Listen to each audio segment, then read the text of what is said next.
Hello everyone, welcome back to my mini blog. अनि हिजो साँझको थियो यो ब्लग चाहिँ।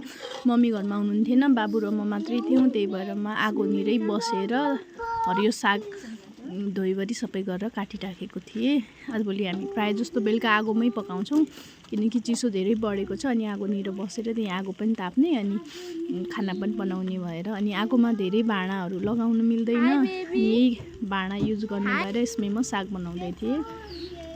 साग बनाउन राखेको त बाबु डढ्दै भाग्यो, झुन्नी आउँछ नि त। अनि अझै पनि पानी परेको छैन। प्रेसर कुकरको सिटी यस्तो सागहरू अनि दालहरू झार्नेको सुन्यो भने डराउँछ। अनि आउ हेर भनिरहेको थिएँ म, तर मानेन। अनि त्यसपछि मैले साग पकाएँ। साग पाकिसकेपछि मम्मी पनि आइपुग्नु भएको थियो। अनि त्यस पछाडि मम्मीले चाहिँ रोटी बनाउनु भयो। मलाई आगोमा रोटी बनाउनु अलिक अप्ठ्यारो लाग्छ, आगो नै मिल्दैन, के मिल्दैन मेरो हातले। अनि आजलाई यति नै। Thank you for watching, bye by.